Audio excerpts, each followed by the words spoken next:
What's up, everybody, and welcome back to the infamous project. I feel like I've been slacking on my DIY / project-based content for you guys, so I'm hoping I can make it up to you today. It is a Saturday.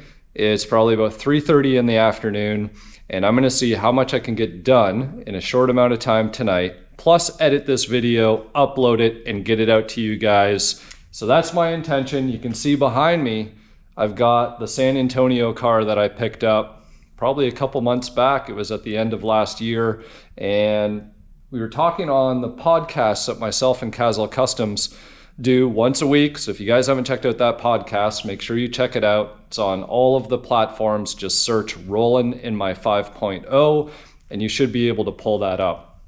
And the episode that we just recorded but hasn't been released yet, we were talking about project names, car names, you know, is your car a boy or a girl, all those lovely things. And I didn't actually have a name for this car yet. And I posted up a picture on my Instagram yesterday, and I was like, you know what? I got this car in San Antonio, so the project's gonna be called Come and Take It. So here we are. I wheeled it, pushed it into the shop here yesterday, and got the hood up, and I'm gonna start tackling, just digging into this thing and getting it ready because, well, why not? If you guys haven't seen the video that I posted when I picked this car up, make sure to go check it out. I'll post the little thing in the top corner there so you guys can reference the video and see for yourselves. Originally a 4-cylinder car, Florida most its life, white on blue, and somebody had already swapped it to a 5.0 car. Everything's been pretty much done. There's a 5-bolt conversion. It is drums in the back still, I'm not gonna lie. And I haven't even really explored the underside fully because it looks like there's some interesting suspension stuff back there, kind of like a panhard bar setup, or maybe it's just a stabilizer link. I'm not sure what it is, but we'll get the car up, we'll check it out. And most importantly, like I said, most of the important stuff has been done. So we have a 5-liter harness with an A9P computer. The car was in fact an auto, and it's going to be getting swapped to 5-speed. So that's going to be probably part of the battle that I'm going to focus on today. I actually already pulled the pedal assembly and the brake booster out of the silver parts car that I recently bought.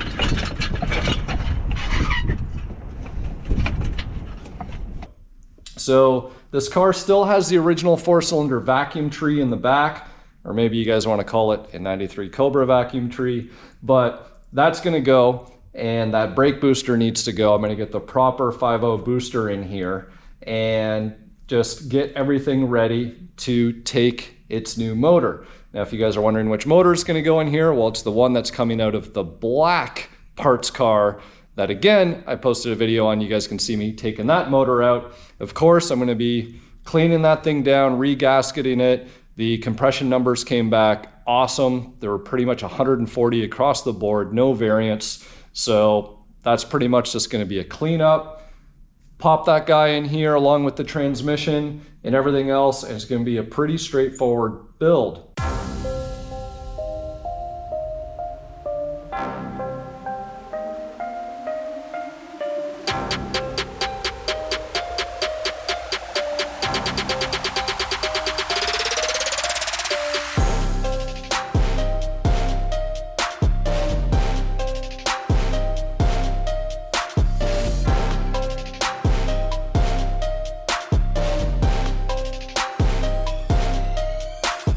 So if we look a little more closely in here, you know, they had this weird little aluminum plate, and doesn't look like they cut anything behind here, which is nice. So we can drill these rivets off. You can see they had a relocated oil filter set up here, so that's going to come off. Got brand new poly energy suspension, most likely mounts in here, convertible style, and I really can't complain. Normally I leave the mounts on the motor and do the bolts on the backside, but you know what? Nice set of mounts, so I'm not going to complain there. I'll be taking off this, what is it, a crane? No, a Mallory. High fire ignition system, so that'll go. We'll keep the MSD coil, clean up some of this wiring here, and get things ready. The braided lines are going to come out. It's got to remove all those. The original 4-cylinder fuel lines are still sitting down there, so those are going to come out. And I'm going to put the proper 5-liter fuel lines, which again, I've pulled off of the silver parts car. So I'll be doing a tank swap, fuel line swap, brake booster swap. I don't know how much work I'm going to get done today, but I guess it's a little bit of a test, give you guys some content, and we'll see what I can get done. Where are we going to start? You know what? Might as well just start up in this bay. I'll throw some music on, which we'll do a little time lapse here. And I'll throw different music on for the time lapse so we don't get any copyright issues.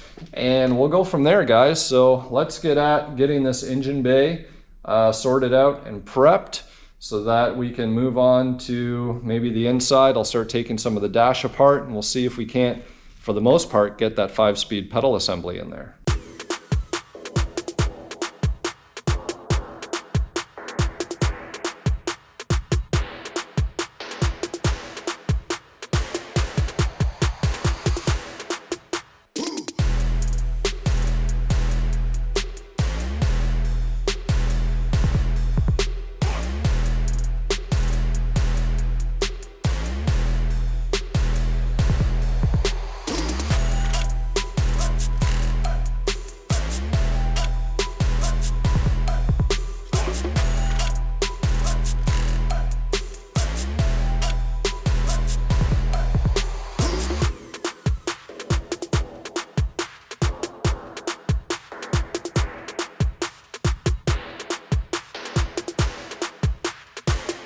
All right, so I don't know about you guys, but this is already looking a million times better. I gotta say, what have I spent under here? Actually, there's one more thing I gotta do. It's driving me nuts. I gotta get that strip across the back upper cowl off.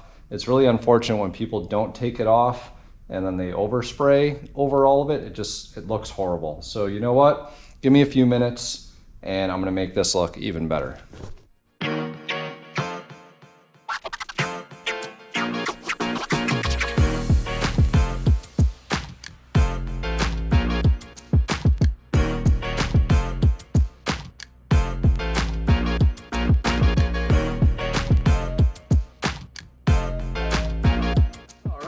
Time for a little pit stop and a beer, and not sponsored, but I always love to shout out Infamous Brewery because, well, it's got the word infamous in it, and honestly guys, they make really good beer.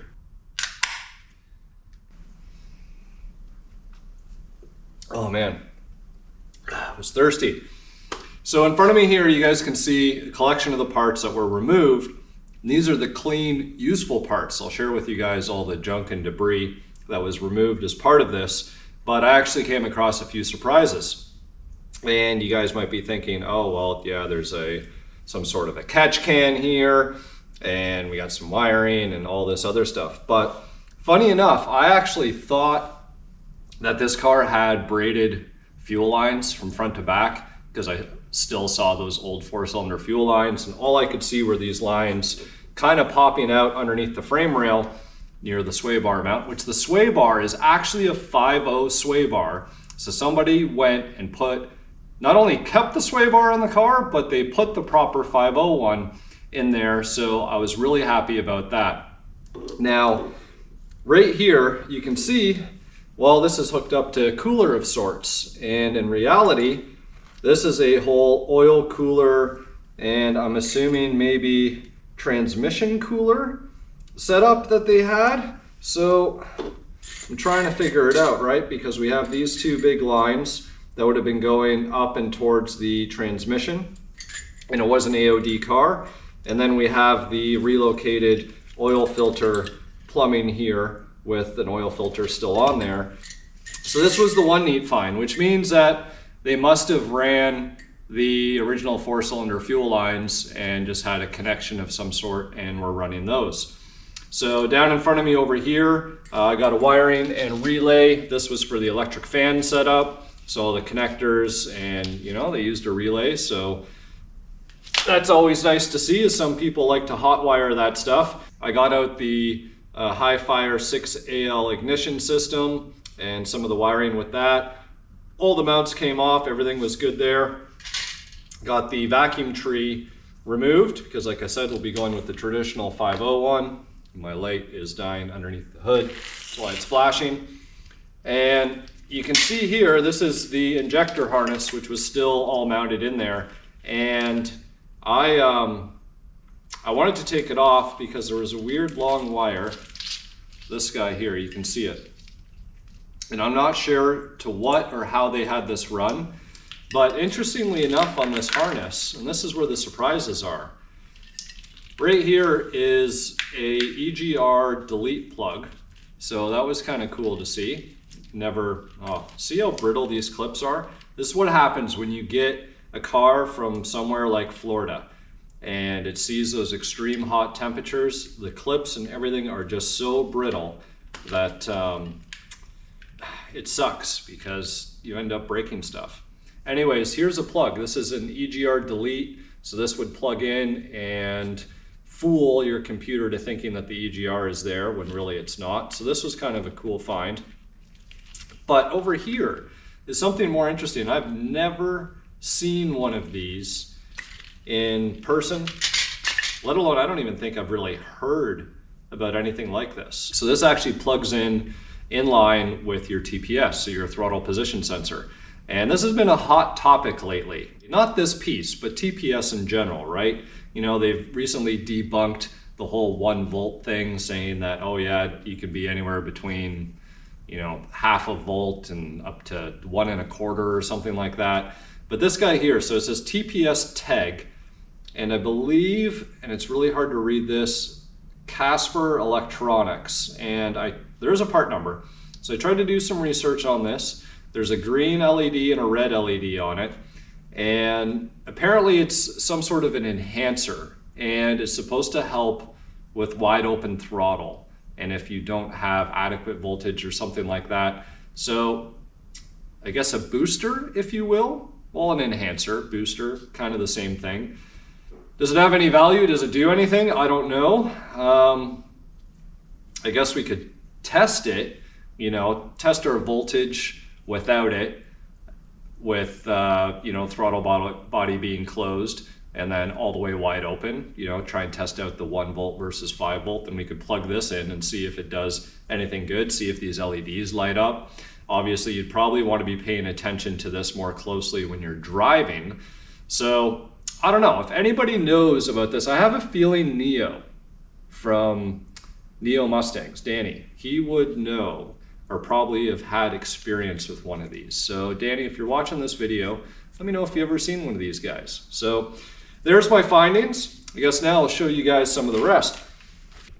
All right, so here is the relatively cleaned up engine bay. And I always like to go through its, let me change this light. How annoying can this be sometimes, guys? Need, what are these? These are only a 2.0. I should take the one that's in my, in the wrench. I think it's a 4. All right, we're lit. So you can see here, things are a lot cleaner. And when you get a new car, the first thing that you really want to do is you want to wash it for the first time, get intimate with it, try and understand it, find all the little things that are wrong, all the little surprises and things that make you happy about it. And you know, we found some of those cool things over there. Not that I might ever use them or not, but hey, they were cool to find. Old school technology, I guess. But you know, we can see down here, QA1 sticker down there, and I managed to wipe down that tubular K member some. We already spoke about the nice motor mounts.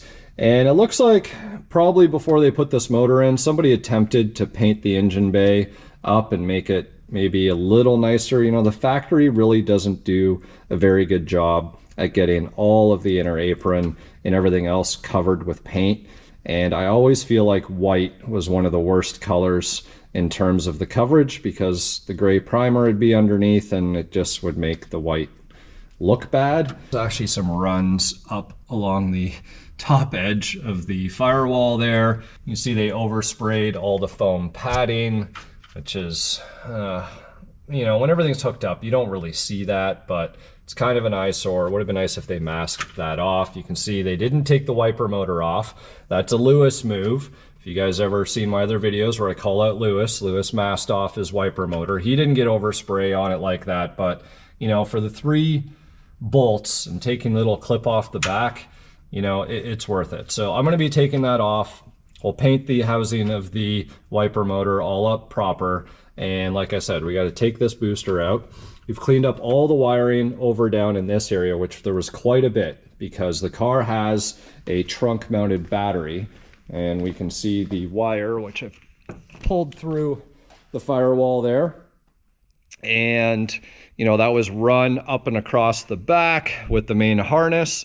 They had the wiring for the power for the ignition system run up there. They had vacuum lines run up there. It honestly looked like there was 3 separate wiring harnesses. If you guys compare what this thing looked like before I started to now. So at this stage, we just have the proper main harness running across and running down here to the starter solenoid area. So gonna double check, make sure all this stuff is good. You know, somebody has already been kind of in here and dealt with some of the fusible links and all that other stuff. So we'll make sure we get this all right. This is the original coil wires because of the ignition system. You know, the coil had different connectors, so we need to figure this out. This guy, which is for the fuel pump, need to sort that out because they had some wires tapped down in here. So I'm gonna figure that all out. We'll get it wired back in properly the way it should be factory wise. And you can see they still had the AC line here plumbed, which is good because we do want our AC. So one other thing that you guys might notice is that everything was wire loomed up and zip tied. And look at this. Part of me loves zip ties. I'm not gonna lie, they're really handy to have. You know, you keep your wires out of the way and keep things tidy and all that other stuff. But again, when you don't have a quality wire loom and the stuff starts to become brittle and break and snap, and then you have all of these zip ties you need to cut off, and the edges are sharp and they rip your gloves, and sometimes you actually can cut your hands open, so you got to be careful. Lost a couple pairs of gloves here. And here's some of the wiring that came out of the car, some vacuum lines, that piece that ran across the top of the firewall there. So all of that stuff is out. So this is kind of our junk pile that I wanted to show you guys. So there's the junk, there's the goods, and here's the result. So there we go. I'm really happy with the way that stuff has turned out so far. And the reality is I'm probably going to end up pulling a lot of the stuff off. And you know what? I want to tidy up the top part of the firewall. Well, a lot of it's probably just going to end up getting tidied up. So I'll be pulling the booster and everything off so that I can get the clutch pedal assembly in, which I got sitting right over here on the ground. So that came out of the silver car, and we got the brake booster there, both in really nice shape. Got a nice billet quadrant that's already installed on this guy that we saw. And just because I'd stripped this car so recently, and this booster actually looked like it was in better shape, so I went for this package instead of the stuff that's coming out of the black car. I'll get to that when the time comes, but this stuff, you know, I'll clean the booster up, I'll get it painted, and then I'll probably do some cleaning and get this white freshened up a little bit in this engine bay. So there you guys have it.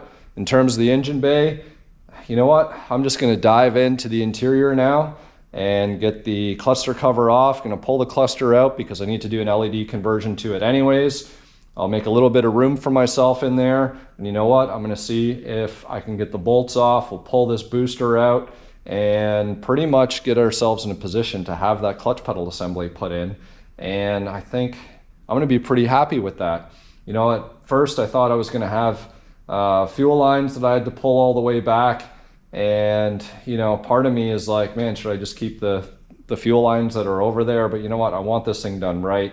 And I've already got the other fuel lines pretty much off the silver car. So I am gonna put them on here. And then everything about this car is gonna be proper 5.0 swapped. So there we have it, guys. Let's get to this interior. I'm gonna drink a little bit of beer first. And yeah, we'll start pulling shit apart and get that clutch pedal assembly in. So hopefully this video gives you a really good idea on what is involved and what you need to do in order to get that third pedal in the car.